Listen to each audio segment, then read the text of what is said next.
같이요. 시작. 요셉이 시종하는 자들 앞에서 그 정을 넣지 못하여 소리질러 모든 사람을 자기에게서 물러가라 하고 그 형제들에게 자기를 알리니 그때 그와 함께한 다른 사람이 없었더라. 요셉이 큰 소리로 우니 애굽 사람에게 들리며 바로의 궁중에 들리더라. 요셉이 그 형들에게 이르되 나는 요셉이라. 내 아버지께서 아직 살아 계시니까. 형들이 그 앞에서 놀라서 대답하지 못하더라.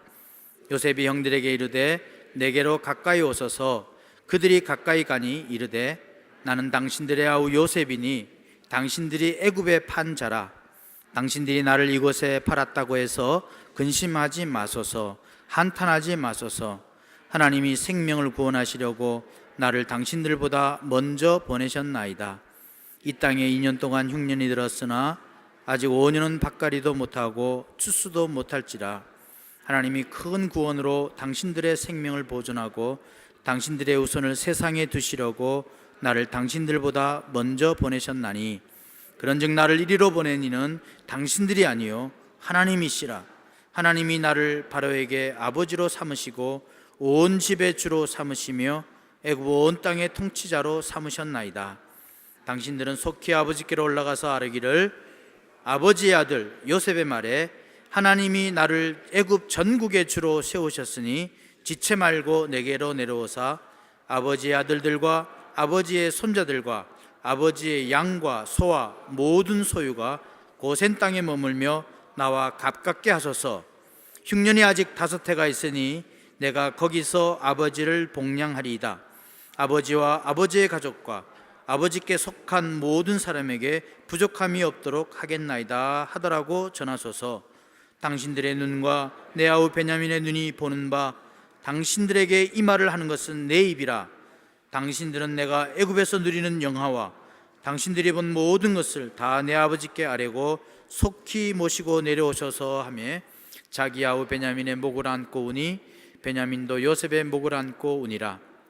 요셉이 또 형들과 입맞추며 안고 우니 형들이 그제서야 요셉과 말하니라. 아멘. 자리에 앉으시기 바랍니다. 다시 한번 기도드리겠습니다.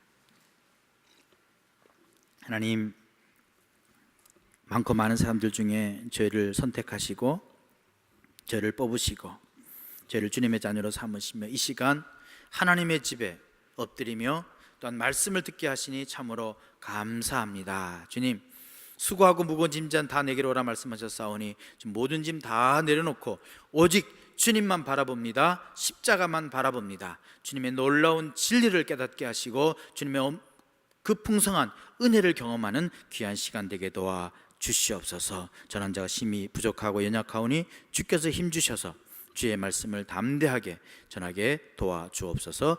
성령께서 함께 하시길 믿사옵고 예수 그리스도의 이름으로 간절히 기도합니다. 아멘. 오늘 창세기 45장 1절부터 15절의 말씀을 가지고 이리로 보낸 이는 하나님이시다라고 하는 그런 제목으로 함께 은혜를 받고자 원합니다. 사람들은 저마다 상처를 다 지니고 삽니다. 상처가 아문 사람도 있고요, 또 치유된 사람도 있지만 아직도 상처가 마음에 든 채 그 어떨 때 그 상처를 건들면 또 생채기가 나서 또 자기도 모르는 그런 또 다른 나의 모습을 드러내기도 하는 그런 삶을 살아가기도 합니다. 그런데 상처를 극복한 사람들도 참 많이 있지요.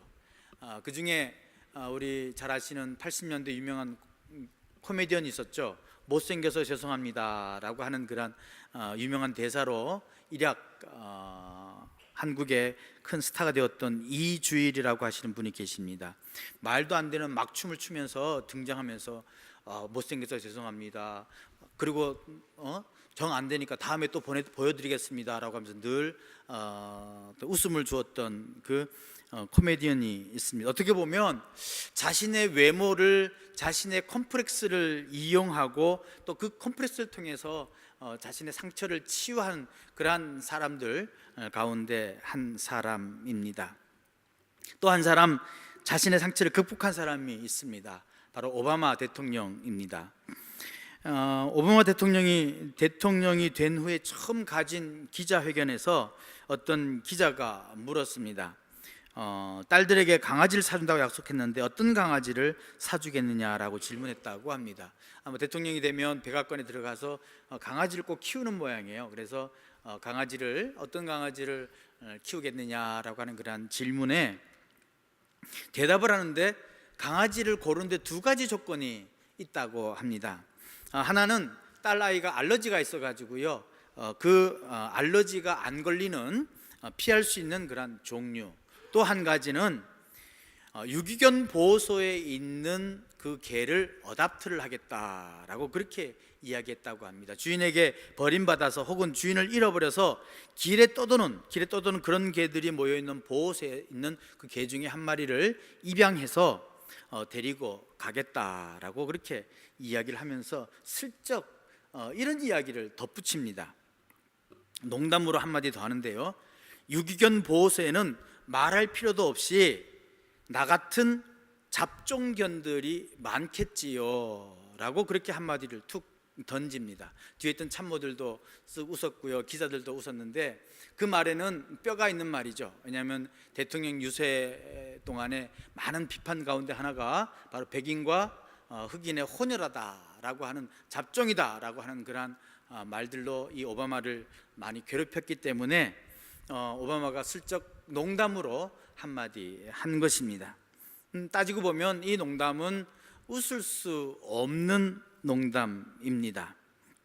백인과 흑인으로 혼혈인 자신처럼 강아지들도 좋은 혈통의 강아지가 아니라 불쌍한 강아지들, 어쩌면 주인조차도 잃어버려도 신경 쓰지 않는 그런 혼혈종을 자신이 상징적으로 데리고 가겠다는 뜻이 담겨져 있습니다. 이것은 바로 그에게 있었던 그 상처를요 툭 던져내면서 그 상처를 농담처럼 그렇게 이야기하며 상처를 극복한 그런 모습입니다. 그랬으니까 아마 대통령이 된 것 같아요. 저 같으면 그런 얘기 못합니다. 그래서 저는 대통령이 못 되고 이러고 있는데, 저희도 어릴 때 살았던 그 삶이요, 지금도 가만히 생각해 보면 전부 상처로 남아 있어요.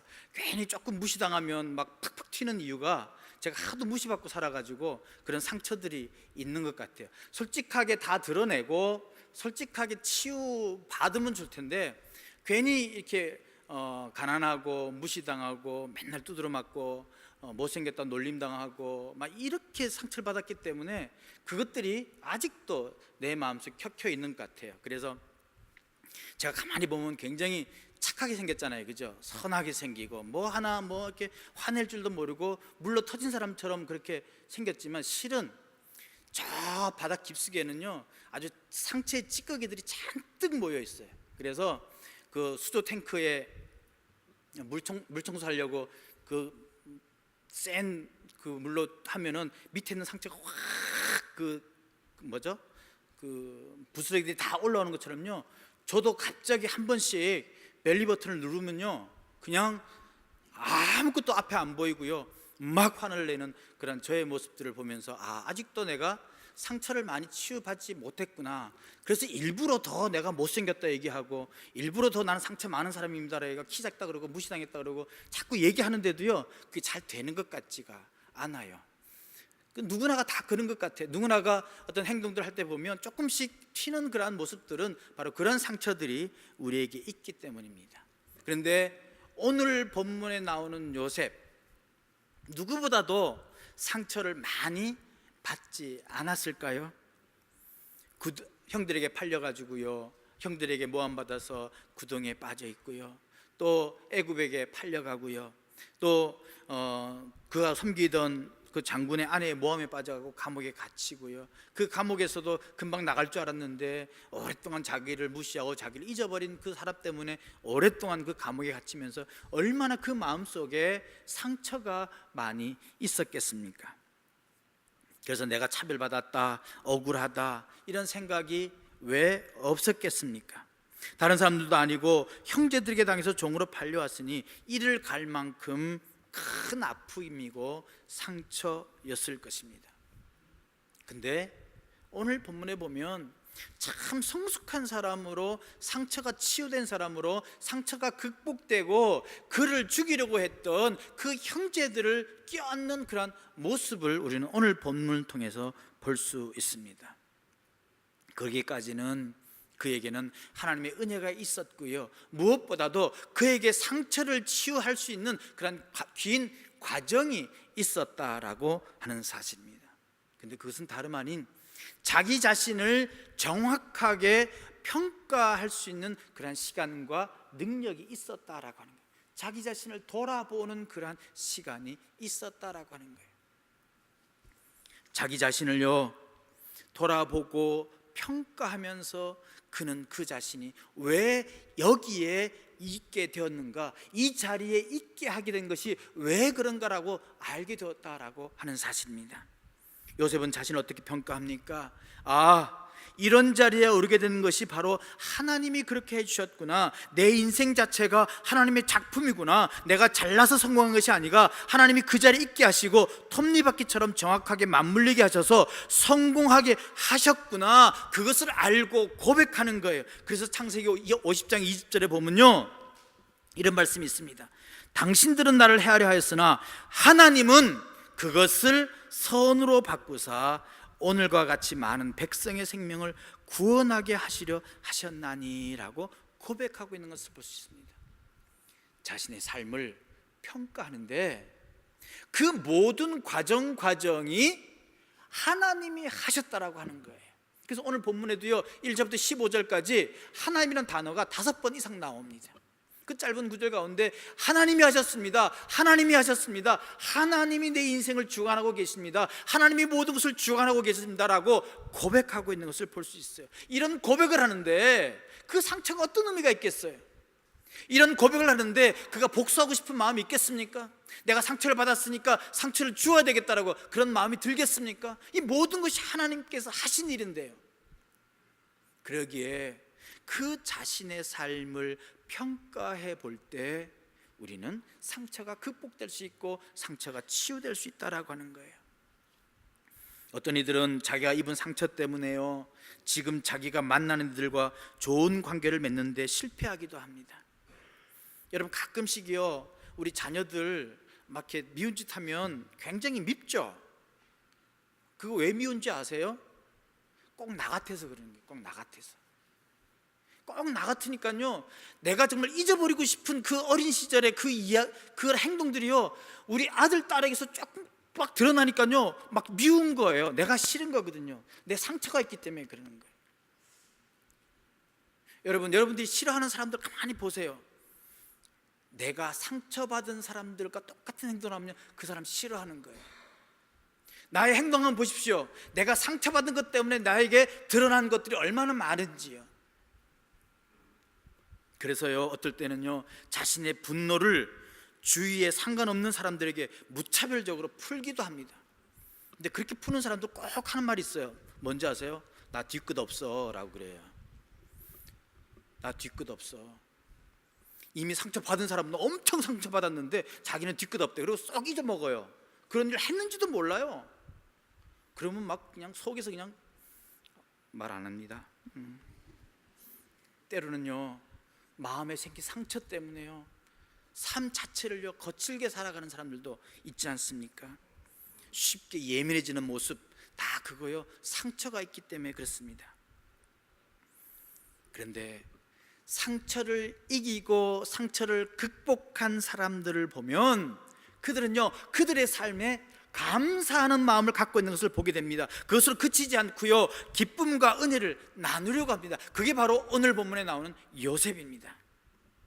그래서 용서하는 마음을 가지는 거예요. 용서를 베풀겠다고 마음을 먹은. 그래서 형들이 왔는데도 그는 미워하지 않는 거예요. 근데 저 같으면 처음부터 그래서 상처가 치유됐으면 막 보자마자 와 형들 왔냐 하고 목을 껴안고 울어야 될 텐데 그렇게는 하지 않아요. 그건 다 이유가 있는 것 같습니다. 형님들 여기 웬일이십니까 하고 묻지 않고 동생들을 데리고 오라 그럽니다. 동생을 데리고 오라 그럽니다. 왜 막내 동생을 데려오라고 그렇게 성화를 부렸을까요? 아마도 어머니가 같기 때문에 그러지 않았을까 이렇게 생각해 봅니다. 아버지 야곱이 사랑했던 첫 여인 라헬, 그 어머니가 자신을 낳고 두 번째로 낳은 동생 베냐민, 그리고 산고 끝에 돌아가신 어머니, 그 보고 싶은 어머니의 그림자가 그 동생에게 있기에 다른 형들보다 더 진한 피부치기에 왜 부르고 싶지 않았겠습니까? 그래서 형들에게 고향에 가서 데리고 오고 자신의 신분을 감춘 채 강요를 합니다. 근데 데리고 온 후에도요, 내가 바로 요셉입니다 이렇게 고백하지 않고 오늘 본문 앞부분까지 보면 좋게 대접하기도 하고요, 또 동생에게는요 잔치에서 5배나 되는 그 음식을 주기도 하고요, 또 일부러 함정을 빠뜨리기도 합니다. 그것은 어쩌면 요셉이 형들을 확인하려고 하는 그런 마음은 아니었을까 이렇게 생각해 봅니다. 나는 하나님의 은혜로 상처를 극복했는데 형들은 그 일을 회개했는지, 그 마음속에 무엇을 품고 사는지 눈으로 확인하고 싶어서 그랬던 것입니다. 근데 형들도 어느 정도 상처가 치유되고 있는 것을 볼 수가 있습니다. 왜냐하면 요셉이요 형들을요 떠봅니다. 당신들 스파이지요, 당신들 정탐꾼이지요, 이렇게 다그칩니다. 근데 형들이 뭐라고 대답하냐 보면 보십시오. 아닙니다. 우리가 12형제인데 막내는 아버지를 모시고 있고 나머지 하나는 없어졌습니다 라고 합니다. 이 말 속에 형들의 생각이 담겨져 있는 것을 볼 수 있습니다. 다시 말하면 없어진 동생에 대해서 잊지 않고 있다라고 하는 것입니다. 그리고 그 사실을 덮어버리려고 생각하지 않습니다. 정말 이야기하고 싫은 일이라면 그 옛날에 일어난 일이니 그저 12형제가 아니라 지금 11형제라고 말해도 될 터입니다. 근데 그렇게 말하지 않고 구태여 하나가 없어졌다라고 합니다. 그 옛날 자신들이 저지른 행동에 대해서 완전히 나 몰라라 하지는 않고 있다는 말입니다. 이 사실은 다른 대화에서도 분명하게 드러납니다. 형제들 중 한 명을 붙잡아 놓고 나머지가 일단 곡식을 가지고 가서 고향 식구들 배 고픈 것을 면하게 하고 동생을 데려오자고 했습니다. 그동안은 통역이 둘 사이의 말을 히브리 말과 애굽어로 통역해 주었기 때문에 요셉이 못 알아들으라고 생각을 했습니다. 그래서 서로 얘기하는데 뭐라고 얘기하냐면 42장 21절에 보니까 그들이 서로 말하되 우리가 아우의 일로 말미암아 범죄하였도다. 그가 우리에게 애걸할 때에 그 마음의 괴로움을 보고도 듣지 아니하였으므로 이 괴로움이 우리에게 임하도다. 무슨 말입니까? 자신들의 잘못을 기억하고 있었다라고 하는 것입니다. 지금의 일이 과거 자신들의 실수에서 비롯된 것이라는 그런 생각을 하고 있었다는 말입니다. 그냥 말대로 그 핏값을 치르고 있는 것이라고 생각하고 있다는 것입니다. 그것은 무슨 말이냐면 그 옛날에 있었던 그 일을 잊어버리지 않고 그 일을 완전히 숨기고 쉬쉬하지 않았다는 얘기입니다. 아벨을 죽인 일 때문에 가인의 이마에 하나님이 표시해 놓으신 그 표식처럼 형제들이 그 상처를 서로 보면서 오늘 자신들의 행동을 회개하면서 살고 있다는 말입니다. 그게 치유의 한 과정이에요. 물론 그렇다고 해서 완전히 치유됐다고 보기는 힘듭니다. 왜냐하면 아버지가 죽었을 때에, 아버지 야곱이 죽었을 때 형제들은 두려움에 떱니다. 요셉이 혹시 자기들을 복수하지 않을까. 그것은 뭐냐면 아직까지 그 상처가 아물지 않았다는 거예요. 치유되지 않았다는 거예요. 하지만 그 상처난 것을 기억하고 회개하고 있는 모습, 형제들을 사랑하는 모습들은 어느 정도 치유가 되고 있는 것을 우리에게 알려줍니다. 한번 상처가 난 것을 양심을 속이고 없던 것처럼 지낼 수 없을 바에는 자신들 속에 있는 상처를 돌아보면서 형들도 상처를 치유하고 있었던 거예요. 근데 말로만 그런 건 아니에요. 진짜 형들은요 과거의 아픔을 어느 정도 극복한 것을 볼 수 있습니다.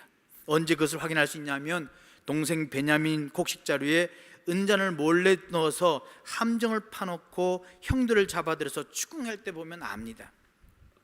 은잔이 나오면 그 잔이 나온 사람은 집에 가지 못하고 내 종을 삼을 것이다 라고 그렇게 얘기하고 짐을 뒤지니까 베냐민 짐에서 은잔이 나옵니다.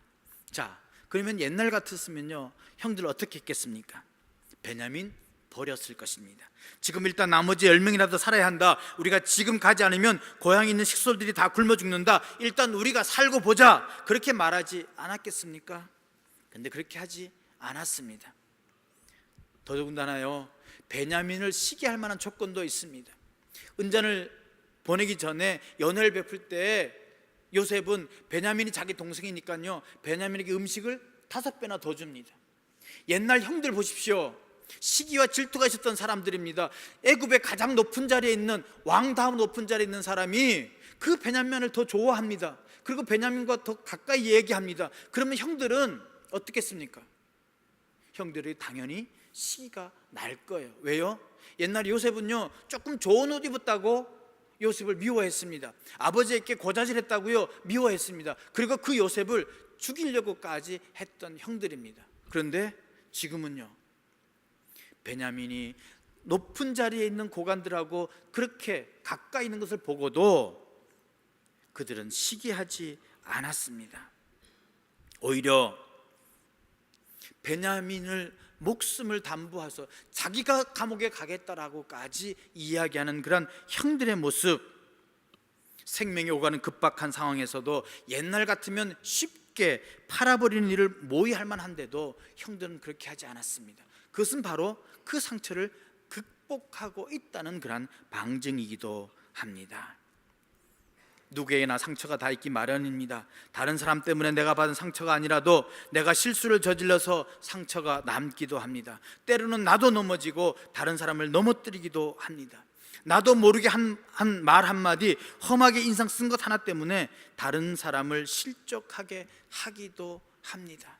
근데 여기서 공통적으로 요셉이나 형들의 상처가 극복되는 것 가운데 가장 중요한 과정 가운데 하나는 뭐냐면 바로 뒤를 돌아다 보는 겁니다. 여러분, 상처받은 내 상처가 지금 여기를 보는 것이 아니라 내 상처를 받기까지, 내 상처가 아물기까지 지금 여기서 과거를 되돌아보는 것입니다. 요셉이 고백하기를 시간을 거꾸로 돌려보니까 내 상처가 치유되더라고 말합니다. 다른 말로 하면 세상의 시간의 주인이 누군가를 알았을 때 요셉은 상처를 치유할 수 있었던 것입니다. 오늘 본문 5절 보십시오. 45장 5절에 보시면 당신들이 나를 이곳에 팔았다고 해서 근심하지 마소서, 한탄하지 마소서. 하나님이 생명을 구원하시려고 나를 당신들보다 먼저 보내셨나이다.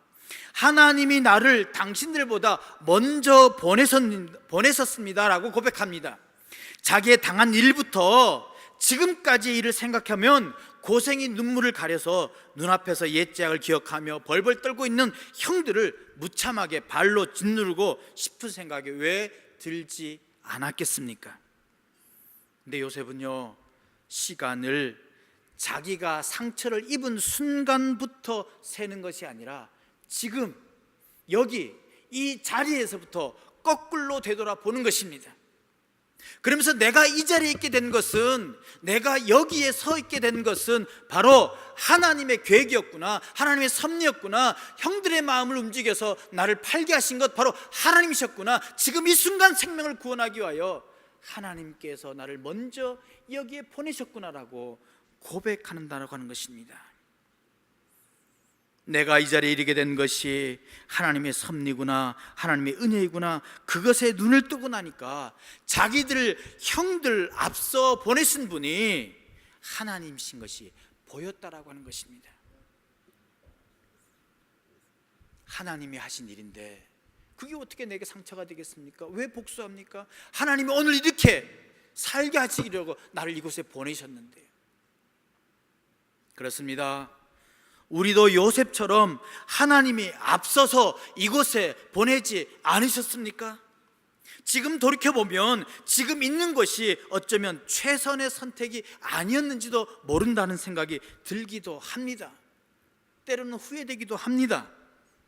아니면 어쩔 수 없어서 여기까지 왔다고 자꾸 후회하는 생각이 들기도 합니다. 그래서 맨날 자꾸 옛날 얘기해요. 한국에서는 뭐 이랬는데, 한국에 황금 덩어리를 얼마나 많이 숨겨놨는데, 막 이러면서 계속 옛날 얘기를 해요. 그러나 여러분 보십시오. 시간을 거꾸로 세워 보십시오. 무엇이 보이십니까? 우리를 앞서 이곳에 보낸 이유가 되는 사람들이 보일 것입니다. 어쩌면 우리 때문에, 나 때문에 구원받은 백성들, 어쩌면 나 때문에 더 잘된 사람들 얼마나 많이 있습니까? 바로 하나님이 여기 나를 보내신 그 사실을 깨닫게 될 때가 얼마나 많이 있습니까? 우리를 앞서 이곳에 보낸 이유가 되는 사람들이 보일 것입니다. 우리 뒤에 올 바로 그 사람들, 어쩌면 우리 자녀들을 위해 우리가 먼저 이곳에 와 있는지도 모르는 것입니다. 어쩌면 우리가 지금 흘린 땀 때문에 하나님의 은혜를 체험하게 될 나 아닌 사람, 바로 그 사람들을 위해서 하나님이 이 땅에 보내셨는지도 모릅니다.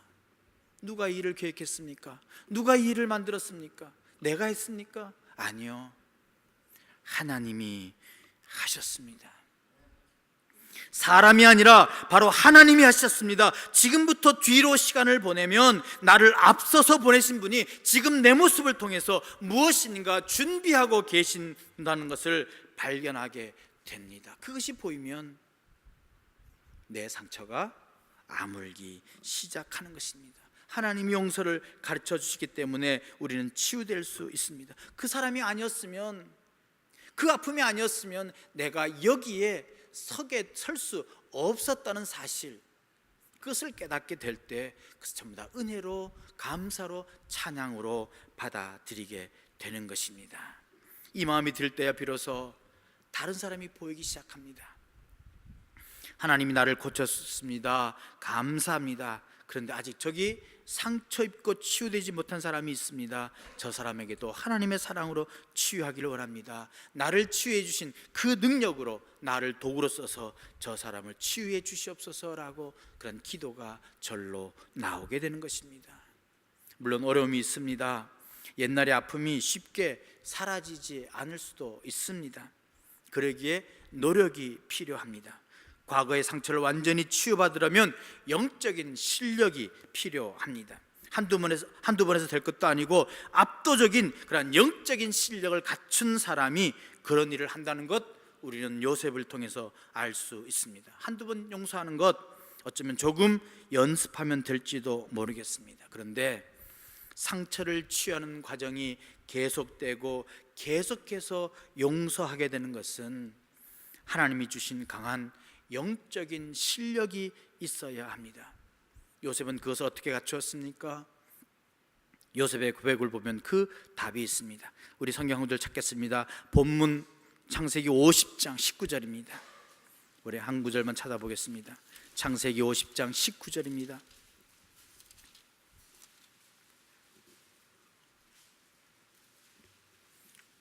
다 같이 한번 읽겠습니다. 창세기 50장 19절입니다. 같이요, 시작. 요셉이 그들에게 이르되 두려워하지 마소서, 내가 하나님을 대신하리이까. 그렇습니다. 내가 하나님을 대신하리이까. 나는 절대로 하나님을 대신할 수 없습니다. 내가 하나님보다 앞서갈 수 없다는 고백이 바로 우리에게 압도적인 영적인 실력을 우리에게 주는 것입니다. 하나님이 나를 위해 모든 상을 만들어 주셨고 나의 실패도 형들의 죄악과 실수도 사용하셨습니다. 그것을 깨달은 다음에 할 수 있던 말, 바로 이것입니다. 아, 나는 하나님의 뒤만 따라가는 사람이구나. 내가 하나님 앞서가서는 안 되는 것이구나. 하나님이 내 앞에서 모든 것을 정리해 주시고 만들어 주시고 나는 그저 하나님이 준비해 주신 무대에서 최선을 다하면 되는구나. 실수하더라도 실패하더라도 넘어지더라도 좌절하지 않고 하나님이 허락하신 시간만큼 최선을 다하면 되는구나라고 하는 그런 고백입니다. 그렇습니다. 우리가 해야 할 고백은 바로 내가 하나님을 앞서가면 안 되는구나, 내가 하나님을 대신할 수는 없는 것이구나 라고 하는 그러한 고백이 나와야 하는 것입니다. 그런 마음을 가지는 것입니다. 그것이 바로 영적인 실력입니다. 어떤 것도 압도할 수 있는 그 실력, 바로 나는 하나님을 대신할 수 없고 하나님께서 모든 것을 준비해 주시고 나는 하나님을 따라가고 하나님만 바라보는 존재구라는 것을 깨닫는 그것이 바로 영성이라고 얘기합니다. 그것이 영적인 실력인 것입니다. 하나님을 앞서지 않고 바로 살아가는 것, 그것이 압도적인 영적인 실력이며 우리의 상처를 극복하고 하나님이 보시기에 아름다운 사람, 하나님의 사람으로 살아가는 그러한 마음이 되는 것입니다. 말씀을 맺습니다. 돌아보면 발자국마다 은총입니다 라는 그런 말이 있습니다. 제가 너무나 자주 사용하는 그런 식기인데요, 돌아보면 발자국마다 은총입니다. 상처를 받고 상처를 주며 살아가는 우리의 인생, 그러나 뒤를 돌아보며 나보다 앞서서 나를 인도하시고 내가 이 자리에 이르게 된 것이 하나님의 은총임을 깨닫는 자가 복된 자이고 행복한 자입니다. 상처를 극복하는 길은 시간을 거꾸로 돌아보며 주님을 바라보는 것입니다. 여러분, 이리로 보낸 이는 하나님이십니다. 여기 미국으로, 아틀란타로, 또 이 교회로, 또 우리가 사는 이곳에 내 현장으로 보내신 이는 바로 하나님이십니다. 왜? 여러분을 통해서 하시는 일이 있기 때문입니다. 그래서 우리가 우리 자신을 고백할 수 있습니다. 우리를 이곳에 보내신 것은 하나님의 또 다른 계획이 있음을 우리는 믿고 하나님만 바라볼 수 있습니다. 우리를 먼저 보내셔서 우리를 통해서 무엇인가 준비하고 계신다는 사실 우리는 믿습니다. 그러기에 우리는 고백합니다. 아, 나는 하나님의 뒤만 따라가는 사람이구나. 내가 하나님 앞서가서는 안 되는 것이구나. 그저 하나님이 준비해 주신 무대에서 최선을 다하고 실수하더라도 실패하더라도 넘어지더라도 좌절하지 않고 하나님이 허락하신 시간만큼 최선을 다하면 되는구나. 이런 고백이 나와야 하는 것입니다. 내가 하나님을 대신할 수는 없습니다. 그저 하나님이 해주실 때 압도적인 영적인 실력이 나온 것입니다. 여러분, 운동 경기에서 여러 번 편파 판정으로 어려움 당하는 선수를 보지 않습니다. 그런데 그것을 극복하는 길은 뭡니까? 압도적인 실력이 있을 때 그 편파 판정을 이길 수 있습니다. 우리에게 압도적인 실력은 바로 하나님을 바라보는 것입니다. 내가 하나님을 대신할 수 없고 나는 하나님만 따라가는 사람이구나. 최선을 다해서 내게 주어진 시간 최선을 다해서 하나님과 함께 걸어갈 때 하나님께서 승리를 주시는구나 라고 고백하는 사람, 바로 상처를 극복하고 하나님께 영광 돌리는 사람이 될 것입니다. 간절히 바랍니다.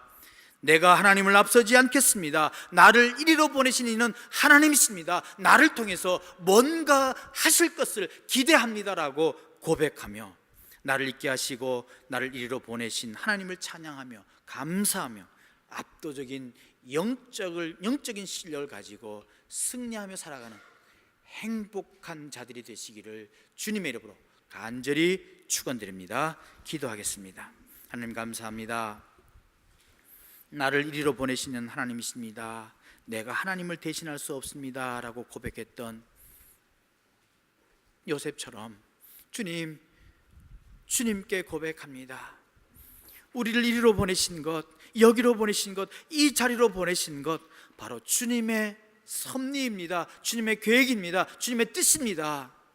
저희를 통하여 무언가 하시려고 여기를 보내셨사오니 주여 저희들을 사용하여 주시옵소서. 저희를 도구로 사용하여 주셔서 온전히 주님의 그 은혜를 기억하며 하나님과 동행하며 하나님을 뒤따라가는, 하나님과 함께하는 그런 귀한 자들 다 될 수 있도록 주님 축복하여 주시옵소서. 예수 그리스도 이름으로 간절히 기도합니다. 아멘.